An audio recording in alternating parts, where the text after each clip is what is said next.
Que a graça e a paz de nosso Senhor Jesus Cristo esteja com você, meu querido irmão, minha querida irmã. Eu me chamo Gilmar Reis. Seja bem-vindo ao canal Firmado na Palavra. E hoje, finalizando uma série de 3 lições acerca da pessoa do Filho, a segunda pessoa da Trindade, hoje nós estaremos estudando a lição de número 7, que tem por título A Obra do Filho. Obra essa que se revela em 3 dimensões: a sua humilhação voluntária, a sua obra redentora e a sua exaltação gloriosa. E o texto áureo da lição, que está lá em Filipenses capítulo 2, versículo 9, diz assim: Pelo que também Deus o exaltou soberanamente e lhe deu um nome que é sobre todo o nome. Filipenses capítulo 2, versículo 9. A exaltação incomparável de Cristo consistiu no fato dele ter recebido um nome que está acima de todo nome: Jesus. Que, de acordo com Hebreus capítulo 1, versículo 4, é o mais excelente nome recebido por herança. Através desse nome, Jesus, os perdidos são salvos, os enfermos são curados, aqueles que creem nesse nome e o aceitam como Senhor e Salvador têm os seus pecados perdoados e as nossas orações são respondidas pelo poder do nome de Jesus. E a verdade prática da lição diz assim: a humilhação voluntária de Cristo, sua obra redentora e sua exaltação gloriosa revelam que somente Ele é digno de toda adoração e obediência. E a palavra-chave da lição é obra, que pode ser definida como um feito realizado por Deus ou por um ser humano. É um trabalho de um artífice. Aí eu vou deixar algumas referências aqui, se os irmãos quiserem trabalhar mais sobre a palavra-chave. Aí tem Gênesis capítulo 2, versículo 2, Êxodo capítulo 20, versículo 9, Mateus capítulo 5, versículo 16 e Êxodo capítulo 27, versículo 16. O texto bíblico em classe, irmãos, está em 2 perícopes. A primeira, Filipenses capítulo 2, versículos de 5 a 11, e a segunda, Hebreus capítulo 9, versículo 24 a 28. Jesus Cristo veio ao mundo na plenitude dos tempos para a salvação da humanidade. Afinal, ele é o Cordeiro de Deus que tira o pecado do mundo, como bem apontou o profeta João Batista. Durante seu ministério terreno, Jesus também nos revelou o Deus Pai e toda a sua graça e bondade. A sua obra redentora, ela abrange também a restauração de toda a criação. E confirmamos isso quando nós lemos lá Romanos capítulo 8, versículo 18 a 23, analisando o contexto onde esses versículos estão inseridos. E nós vamos ver que a palavra de Deus nos revela que a criação ela geme na expectativa do dia em que os filhos de Deus serão manifestos e ela será restaurada. E aqui no tópico 1 da lição nós temos a humilhação voluntária do Filho. Subtópico 1, a submissão de Cristo. Quando nós lemos Filipenses capítulo 2, os primeiros 4 versículos, nós vamos encontrar ali o apóstolo Paulo exortando a igreja de Filipos, aos irmãos filipenses, a unidade e humildade. Nós vamos encontrar o apóstolo Paulo falando sobre comunhão no Espírito, pois se os crentes filipenses estavam em Cristo, eles deveriam se dispor a experimentar a realidade do amor de Deus pela ação do Espírito Santo. Nós vamos encontrar o apóstolo Paulo falando de entranhados afetos de misericórdia, afirmando que os irmãos de Filipos completariam a sua alegria se começassem a pensar concordemente, né? Sem partidarismo, sem buscar pela vanglória, mas agindo com humildade sincera, considerando uns aos outros superiores a si mesmo, não se preocupando apenas com o seu bem-estar, mas sendo altruísta, a ponto de sentir e se importar com o outro.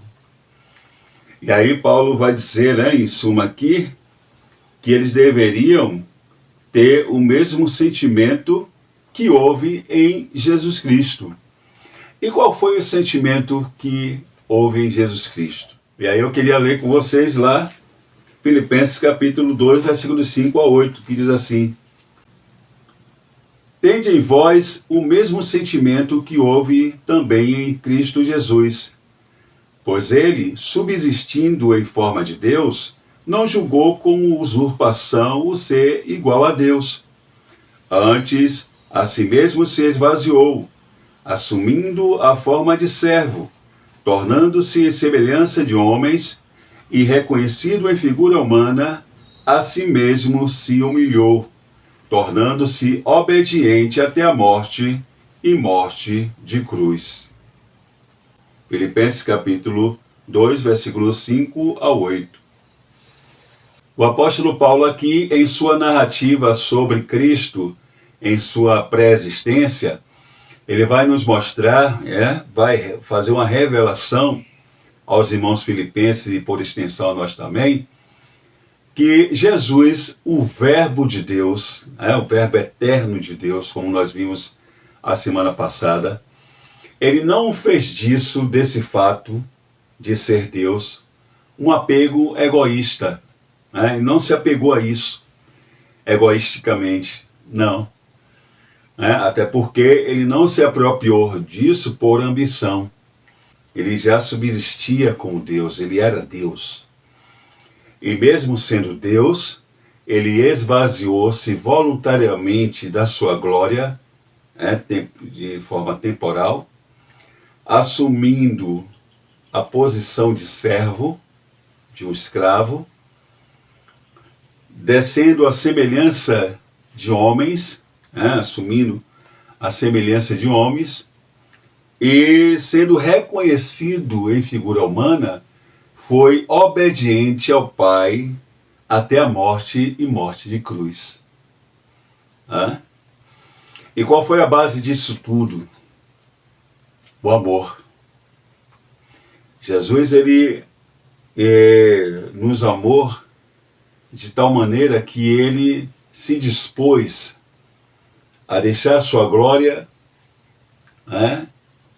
e sofrer a humilhação de se posicionar como servo e se tornar homem.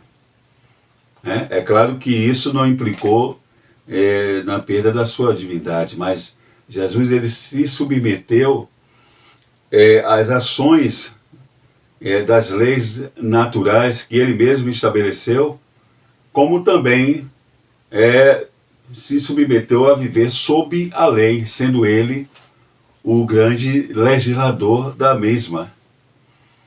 E tudo isso por amor. E aí nós vamos lembrar lá de João capítulo 13, versículo 34 a 35, quando ele mesmo nos dá um mandamento, dizendo o seguinte: novo mandamento vos dou, que vos ameis uns aos outros. Assim como eu vos amei, que também vos ameis uns aos outros.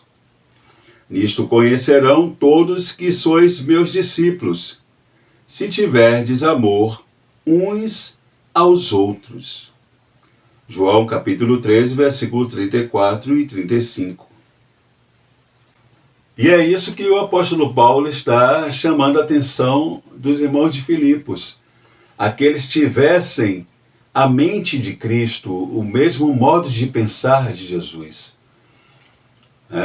Que eles olhassem o outro com misericórdia, E aí Paulo está tratando aqui dos relacionamentos, e dos conflitos que estavam havendo ali na igreja de Filipos, e ele traz essa revelação acerca de Jesus, e do momento da do seu esvaziamento, para encarnar e vir habitar entre nós como homem, justamente para cumprir uma missão, dolorosa, que era morrer na cruz do Calvário por nossos pecados. Então, o apóstolo Paulo, ele diz, ele refere-se a uma consciência moldada pela humildade, porque a gente vê que Jesus, fazendo isso, deixando a sua glória, se posicionando como servo, se submetendo ao Pai,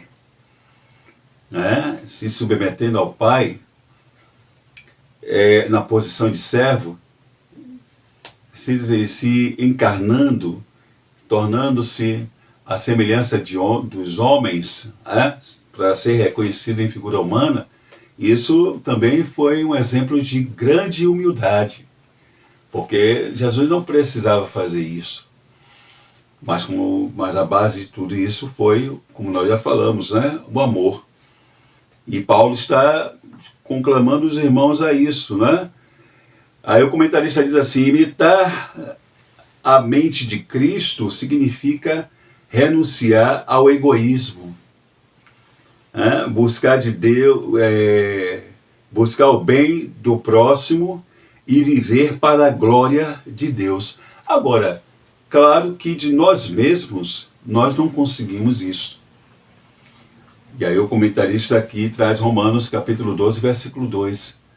Porque nós só conseguiremos amar como Cristo amou e ter a mente de Cristo se nós vivermos o novo nascimento,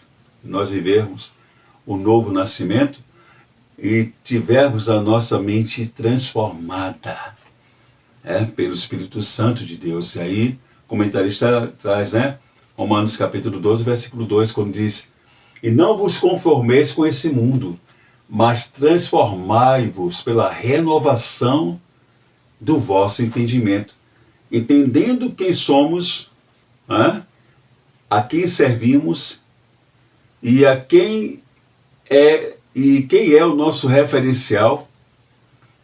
Aí sim, se submetendo à ação do Espírito Santo, conseguiremos amar como Cristo amou, o amor ágape. O amor ágape, porque nós já estudamos em outras lições que não foi porque demos algum passo em direção a Jesus, para que ele se voluntariasse e viesse morrer em nosso lugar. Não. Quando nós lemos ali a carta aos Efésios, capítulo 2, nós vemos que esse mesmo autor, o apóstolo Paulo, ele diz que nós andávamos de acordo com o curso desse mundo, realizando as vontades da carne e dos nossos pensamentos. Não estávamos nem aí para Deus, nem aí para Jesus, mas Ele, com muito amor com que nos amou, Deus nos vivificou em Cristo. Cristo, Ele se voluntariou e veio. Não. O Verbo encarna e vem morrer em nosso lugar, para assim nós sermos redimidos dos nossos pecados e podermos sim hoje termos o direito à salvação. E aqui no subtópico 2 nós temos o esvaziamento de sua glória, que é o que nós já falamos. O apóstolo recorda que Jesus, sendo em forma de Deus, não teve por usurpação, não se apegou a isso, ser igual a Deus, sendo ele igualmente Deus, compartilhando da mesma natureza do Pai, preferiu privar-se de seus direitos, não da sua divindade, porque Jesus ele não deixou de ser Deus. Ele assumiu a forma humana. O Filho do Homem ele teve um início, Da sua humanidade, ele teve um início. Mas como Deus, ele é eterno. Ele é um ser incriado, não tem princípio nem fim. Quando nós lemos Gálatas capítulo 4, versículo 4, o apóstolo Paulo ele vai nos dizer que vindo a plenitude dos tempos, Deus enviou seu Filho, nascido de mulher, nascido sob a lei. Ou seja, no tempo certo, propício, determinado por Deus, tempo kairós, oportuno, Deus estabeleceu que o verbo vivo, ele entrasse no tempo, entrasse na história humana, e encarnasse, manifestando-se ao mundo como Filho unigênito de Deus. Então Jesus, ele não passou a existir ali quando ele nasceu, de Maria. Não, ele já existia como o Verbo eterno. É o que o apóstolo João explica no seu prólogo, que nós, a semana passada, estudamos na lição de número 6. No princípio era o Verbo estava com Deus, o Verbo era Deus. Ele sempre existiu. Ele não passou a existir ali em Belém. Agora, a humanidade, Jesus na sua humanidade, ele teve a sua humanidade, como homem, como filho do homem, teve o início do seu ministério terreno. E aí, na continuidade, o comentarista disse que trata-se de um contraste, aqui se tratando da disposição de Jesus na sua humilhação, do seu esvaziamento da sua glória. Trata-se de um contraste com o primeiro Adão, que almejou ser como Deus. Gênesis 3:5. Enquanto Cristo, o segundo Adão, sendo Deus, preocupou-se com o bem-estar dos outros. Enquanto o primeiro Adão, ali os nossos primeiros pais, eles tendo em um ambiente como o jardim do Éden, o Éden, em perfeita comunhão com Deus, mas preferiu algo mais, deixou que o sentimento que ocorreu em Lúcifer, na eternidade, também entrasse em seu coração ser como Deus, e terminou que perdeu o privilégio que tinha, porque ninguém pode ser como Deus, não é verdade? Nós somos meras criaturas, e fica aí, uma aplicação, quando eu vejo essa questão me permitam aqui, mas toda vez que eu medito nessa questão dos nossos primeiros pais, Adão e Eva, eu vejo que às vezes a gente já está em uma posição privilegiada, onde de honra, às vezes estamos em uma posição privilegiada, de honra, uma posição favorável, mas a gente quer mais. Aí às vezes quer aquilo que não pode, que não é devido, que não é para nós, e aí a gente nem alcança aquilo que nós almejamos e perdemos aquilo que temos, que foi o caso do casal, Só uma reflexão aí,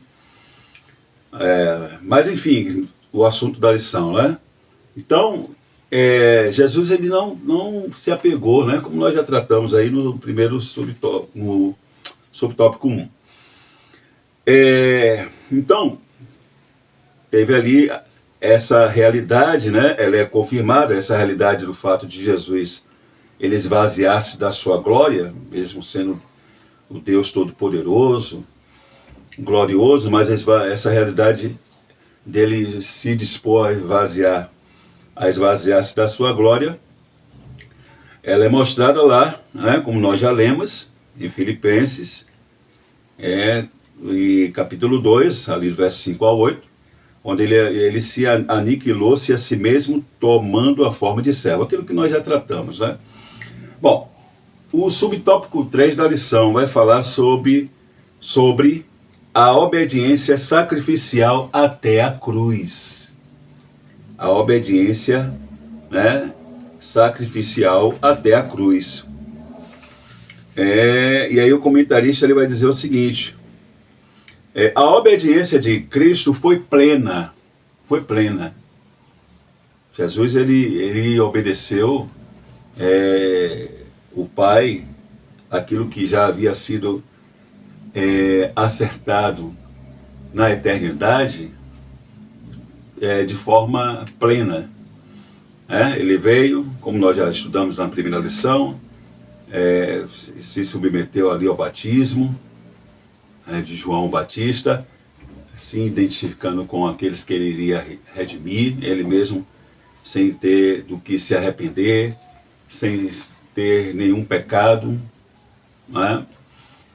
Então, mas ele se submeteu a se identificar conosco para poder, né, para que a redenção ela se cumprisse, né? Foi obediente à lei, como nós já falamos, ele nasceu debaixo da lei e cumpriu toda a lei, porque Hebreus diz que ele foi tentado em tudo, mas sem pecado.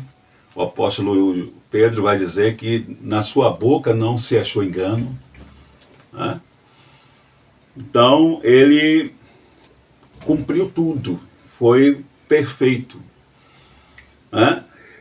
Na forma de homem, humilhou-se a si mesmo, sendo obediente até a morte e morte de cruz. Ele desceu à condição mais humilde e morreu como servo. Uma morte dolorosa, né, irmãos? A cruz do Calvário, né? A cruz do Calvário, porque Jesus, aquelas dores, ele sentiu como homem. Os açoites, né, sendo transpassado do lado. Irmãos, quando a gente pensa, quando nós refletirmos, se nós refletirmos a via dolorosa, né? A via dolorosa, a gente olha, a gente é compungido, né? É impelido a dizer: Senhor, eu preciso cada vez mais andar nos seus caminhos, buscar viver de acordo à sua vontade, que é o mínimo que nós podemos fazer para agradecer o que Jesus ele fez por nós.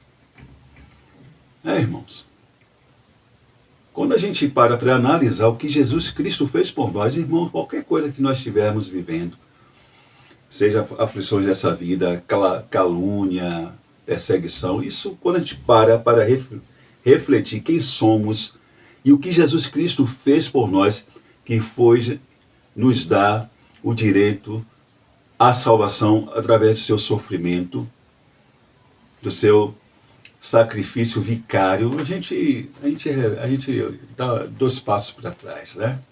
A gente quer falar, quer fazer, a gente não.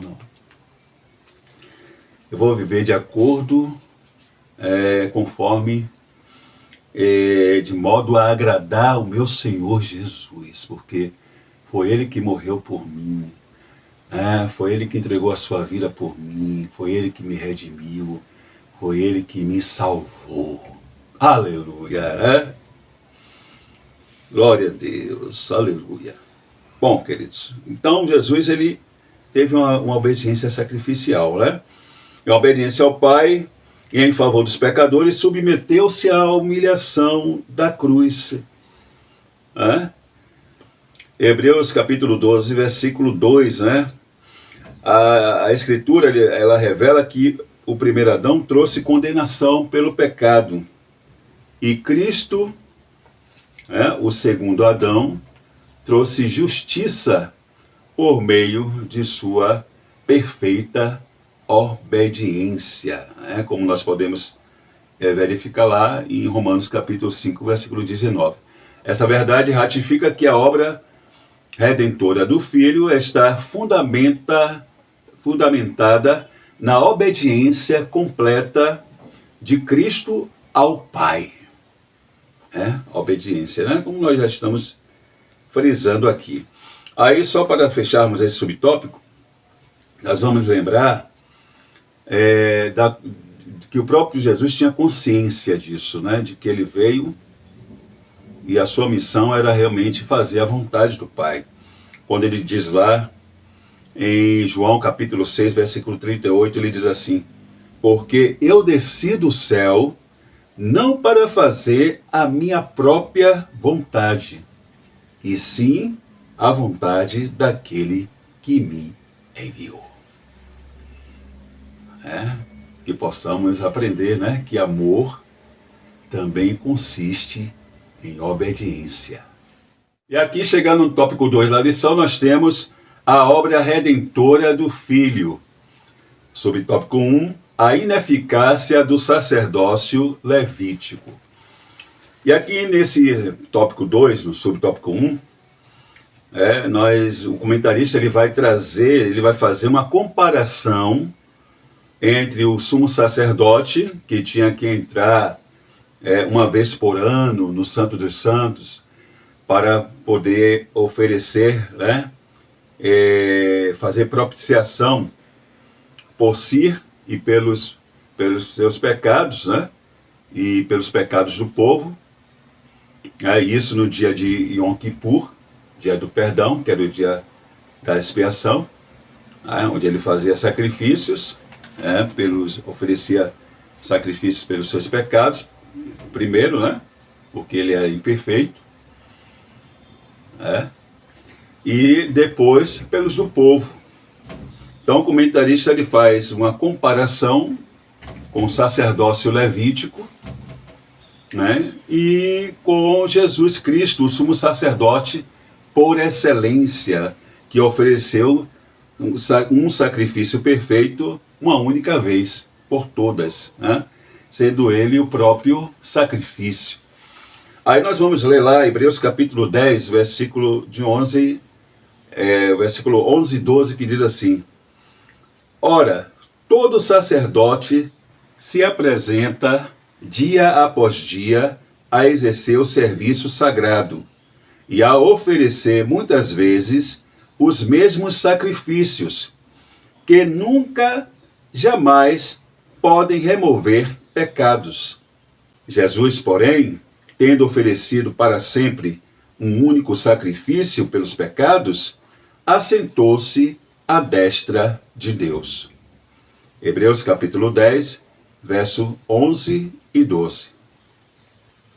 Isso porque, como o comentarista da lição ele vai afirmar, o sumo sacerdote terreno ele era apenas uma figura, um tipo de Cristo, que é o sumo sacerdote real e eterno. O santuário terreno, ali no tabernáculo, era apenas uma sombra do santuário celestial, no qual nosso sumo sacerdote, por excelência, entrou. Jesus Cristo, como o comentarista aqui está dizendo, que a entrada única de Cristo no santuário com seu próprio sangue, porque ele mesmo, ele era o sumo sacerdote e ele mesmo era o sacrifício perfeito, Então ele entrou no santuário celestial com seu próprio sangue, nos assegura uma eterna redenção. Uma eterna redenção. Por ser imperfeito, o sacerdócio levítico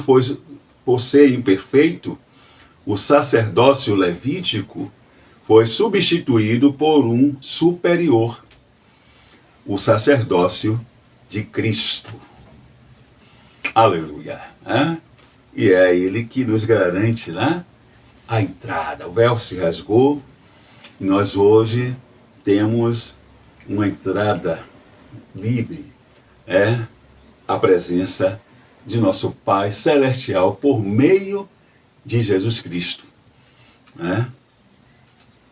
Por ele ter derramado seu sangue ali na cruz do Calvário para nos redimir. Essa lição é maravilhosa, irmãos. Essa lição, ela é maravilhosa, a obra, né? Porque tudo se resume nisso, né, irmãos? Tudo que nós estudamos, falamos, o centro é isso, o que Jesus fez por nós, né? E aí, é por isso que nós nos regozijamos, né? Às vezes a gente está aqui falando sobre a lição, mas meditando no Espírito, a gente se alegra, né? Porque da segurança, né, que nós temos da salvação por causa do sacrifício de Jesus Cristo na cruz do Calvário, queridos. É por isso que nós devemos amá-lo. E a melhor forma de demonstrarmos, quer dizer, a única forma, né, na verdade, de demonstrarmos que o amamos de verdade, realmente, é cumprir os seus mandamentos. Guardarmos, né, os seus mandamentos.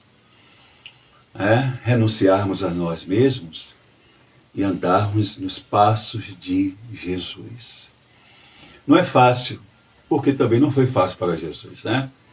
Quando nós lemos ali os evangelhos, a gente olha e diz assim, é verdade, somente Jesus para ter essa atitude, né? Somente Jesus para suportar isso, né? Nós devemos seguir os passos de Jesus.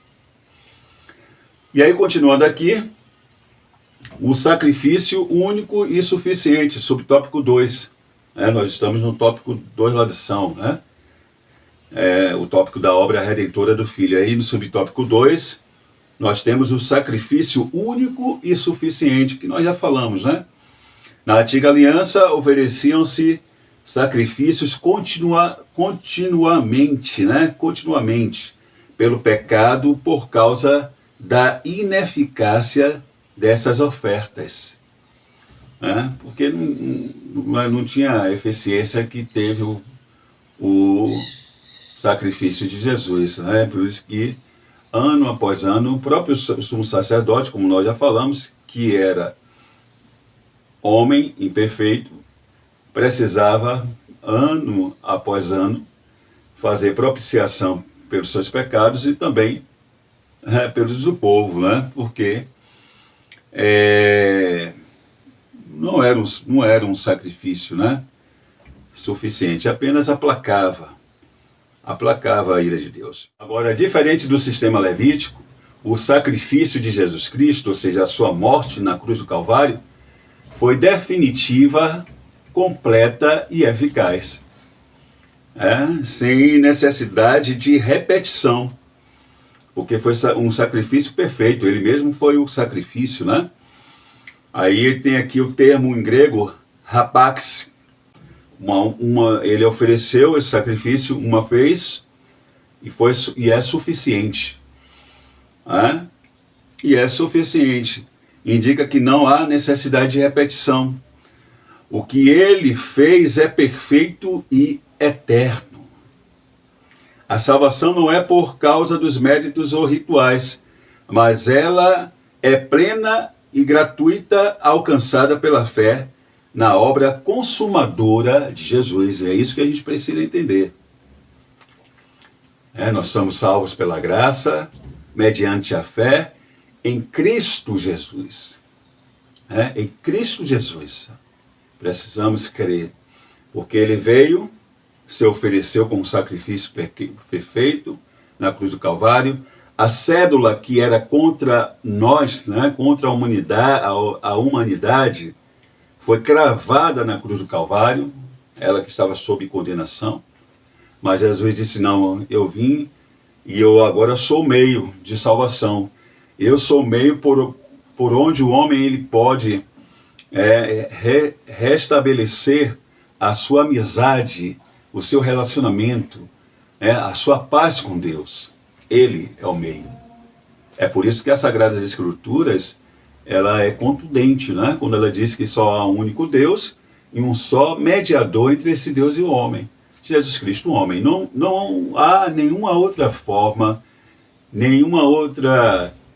outro sacrifício, ritual que possa fazer com que o homem, ele alcance a salvação, se não for por intermédio da sua fé no sacrifício de Jesus Cristo na cruz do Calvário.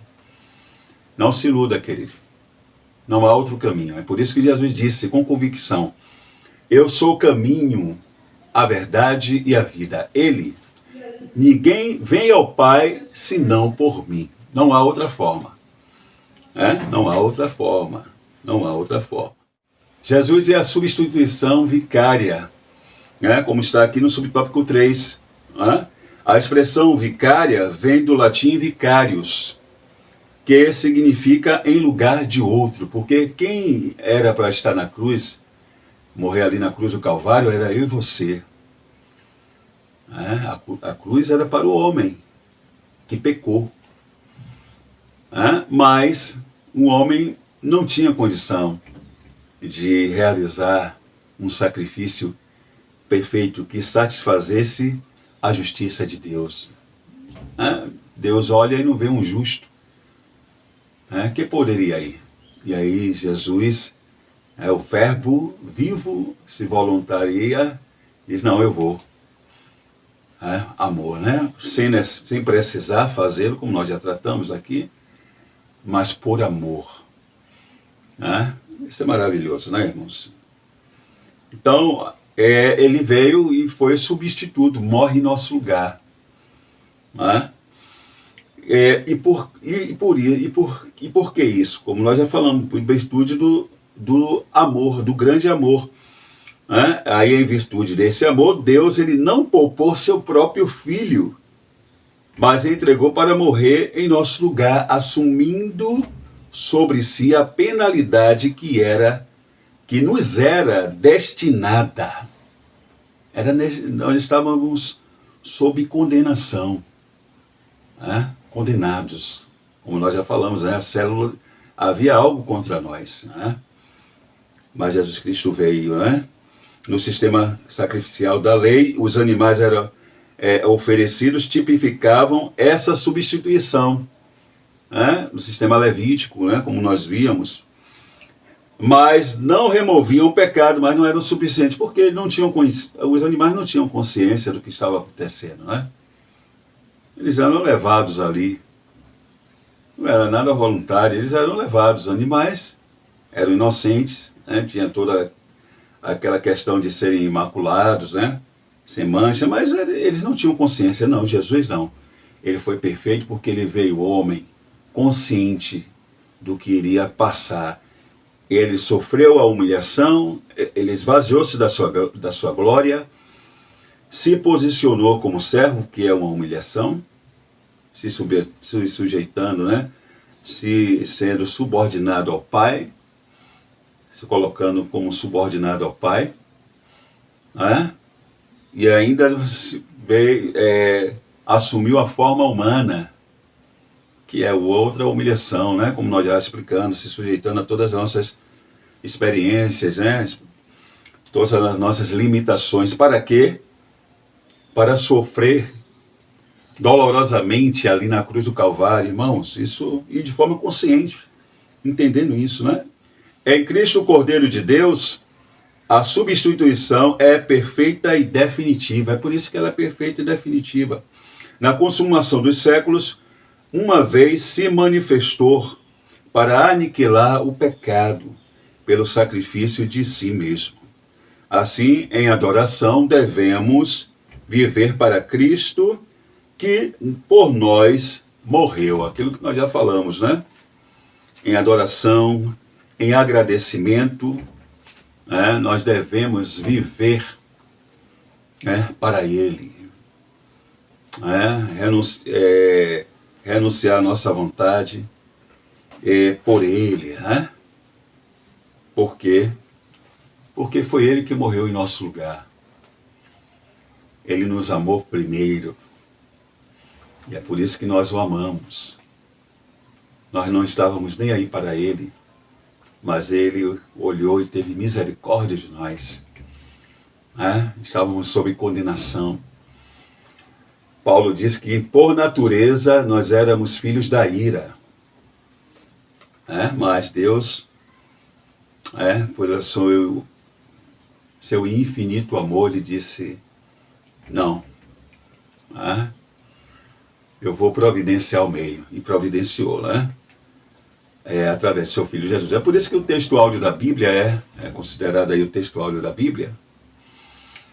João 3,16 diz, né, que Deus amou de tal maneira, ou seja, uma forma inexplicável, o mundo, a humanidade, que enviou seu Filho unigênito, né, para que todo aquele, para que todo aquele que nele crer não pereça, mas tenha a vida eterna. Enviou para quê? Para morrer, né, na cruz do Calvário. E aqui chegamos no tópico 3 da lição, que vai falar sobre a exaltação gloriosa do Filho. Sobre o tópico 1, recebido à destra do Pai. Bom, e quando nós lemos ali Filipenses capítulo 2, no verso 9, nós vamos ver que o apóstolo Paulo ele faz uma transição daquilo que Jesus fez com aquilo que Deus ele vai fazer para ele e por ele. Quando nós lemos versículos 5 a 8, nós vamos ver que Jesus esvaziou-se da sua glória, assumiu uma posição de servo, tomou a forma, encarnou, assumindo a forma humana para cumprir o plano de redenção, para se oferecer como sacrifício ali na cruz do Calvário pelos nossos pecados. Então, ele se voluntariou a essa humilhação. Então, Deus agora vai exaltar. E aí nós vamos ver que, primeira coisa, a exaltação de Jesus começa pelo fato de que Deus não deixou Jesus Cristo na sepultura. O corpo de Jesus não viu a corrupção da morte, cumprindo, inclusive, uma profecia de Salmos 16, versículo 10, que diz: pois não deixarás a minha alma na morte, nem permitirás que o teu santo veja a corrupção.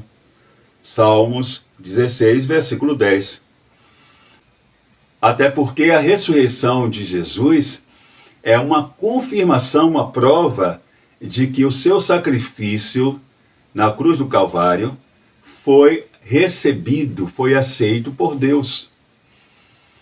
O apóstolo Paulo escreve lá em Romanos capítulo 4, versículo 25, quando ele escreve aos Romanos, no capítulo 4, versículo 25, ele afirma que Jesus ele foi entregue por causa das nossas transgressões, e ressuscitou por causa da nossa justificação. Então, a primeira coisa que nós vamos ver é isso, E após a sua ressurreição gloriosa, se cumpre o que está no Salmos 110, verso 1, e que foi citado pelo apóstolo Pedro na sua pregação após a descida do Espírito Santo no dia de Pentecostes, lá em Atos capítulo 2, versículo 33 a 35. E foi que está lá em Salmos 110, versículo 1. Disse o Senhor ao meu Senhor: assenta-te à minha direita, até que eu ponha os teus inimigos debaixo dos teus pés. Jesus à direita de Deus significa estar na sua posição de máxima honra e poder, exercendo toda a autoridade sobre céus e terra, sendo o único digno de todo louvor e adoração. E aí o comentarista ele vai dizer o seguinte, que Cristo não apenas voltou para o céu, ele assentou-se no trono. Sua exaltação garante nosso acesso à presença de Deus, como nós já falamos, Ele intercede por nós, Romanos capítulo 8, versículo 34, e reina como Rei dos Reis. E voltará, né? E voltará com o leão das tribos de Judá para nos buscar. E aí nós temos o subtópico 2, né? Que fala de um nome acima de todo o nome. Que foi o nome que foi dado a Jesus, né? Na Bíblia, o nome carrega o sentido de caráter e autoridade. Dessa forma, dizer que Cristo recebeu um nome sobre excelente, a Escritura está afirmando que nenhuma autoridade, seja visível ou invisível, se compara ao seu poder e posição nenhuma. Até porque nós estamos falando de Deus, o Verbo, incriado, eterno, Criador de todas as coisas. Tudo procede dele e foi criado por ele e para ele. Então, ele está acima de todas as coisas. Então, não tem quem vai se comparar. O inimigo das nossas almas, ele quis, ele desejou, essa posição, ele desejou, como criatura, desejou, mas ele tinha até uma posição de honra, mas estar acima ou na posição à destra de Deus, não. É somente o Criador de todas as coisas. E seguindo aqui, essa posição elevada de Jesus Cristo significa que ele foi exaltado acima de toda a iminência do bem e do mal. Ele foi elevado a toda a iminência do bem e do mal e de todo título que se pode conferir nessa era e no porvir. Não há ninguém maior do que ele. Portanto, o nome de Jesus não é apenas um símbolo de fé, mas uma fonte real de autoridade espiritual.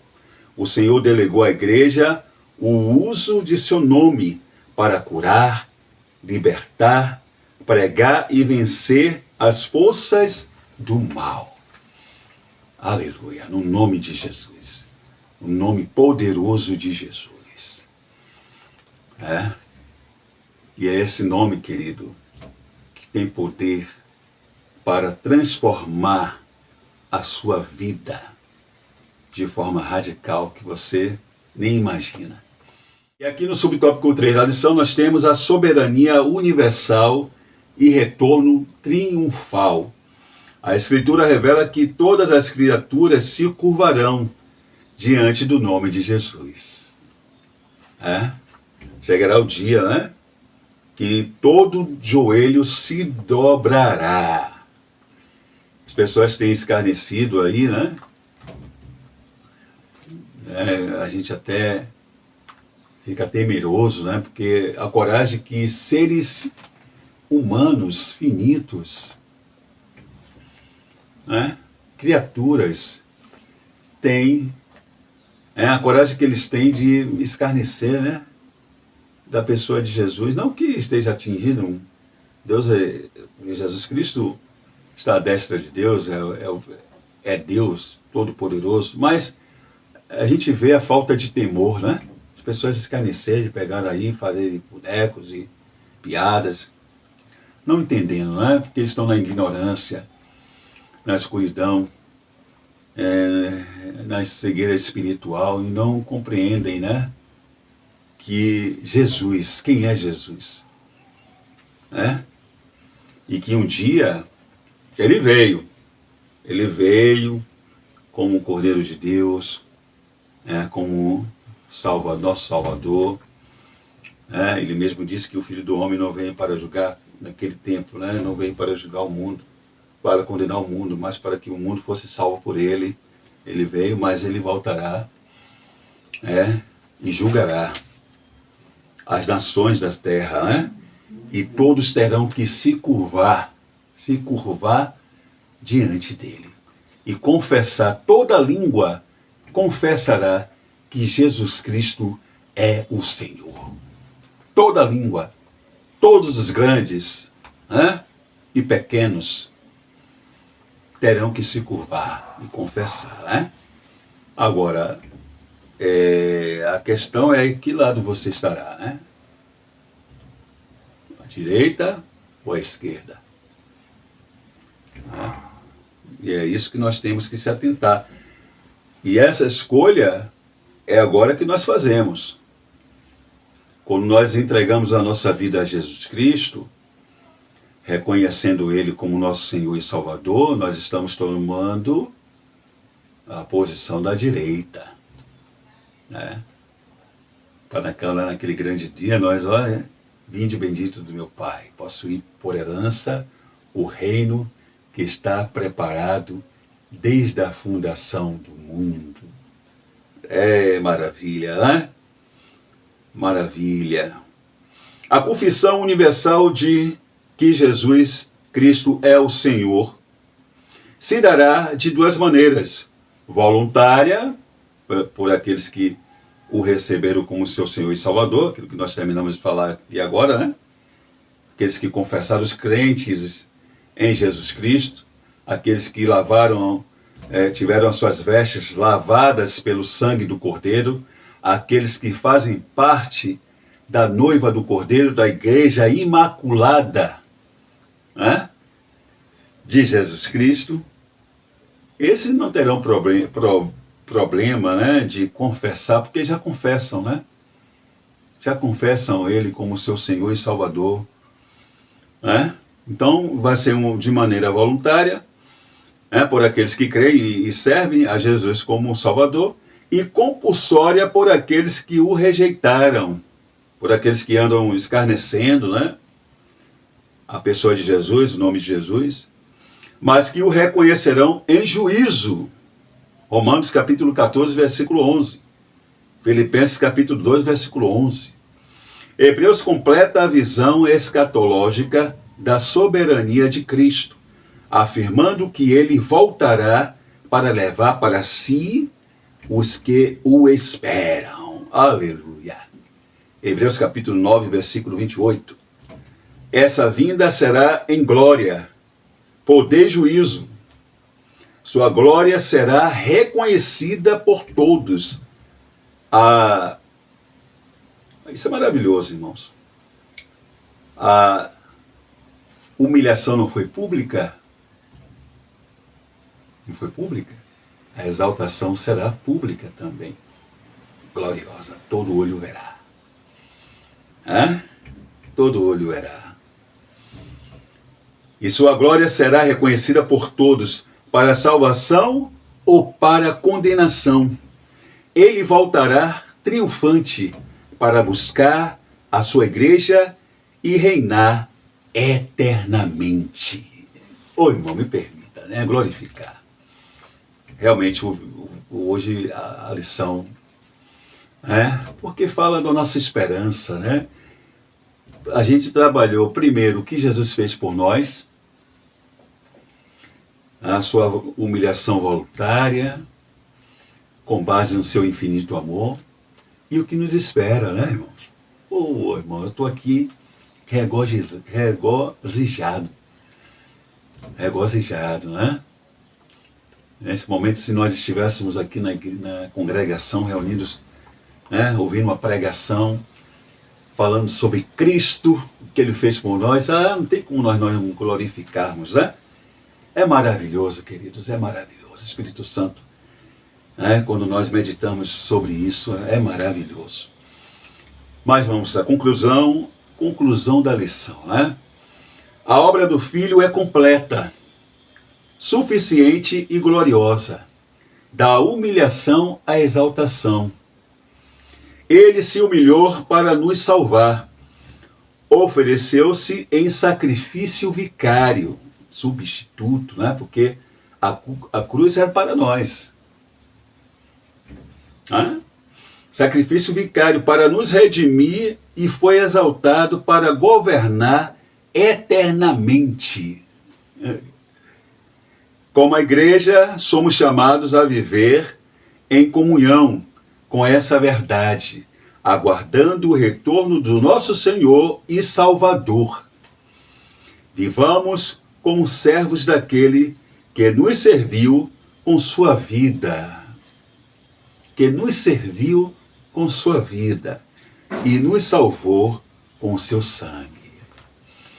Oh, querido, o comentarista da lição, o pastor, doutor Douglas Batista, estava realmente na direção do Espírito quando teceu, quando escreveu essas palavras. Aleluia. Bom, querido, essa foi a lição maravilhosa de hoje, Lição maravilhosa. A obra do Filho. A obra do Filho. Isso nos regozija, Porque nos faz esquecer todos os problemas. Quando nós meditamos sobre o que Jesus fez por nós e o que nos espera, o resultado de tudo isso, da sua obra, nós ficamos maravilhados, regozijados, alegres.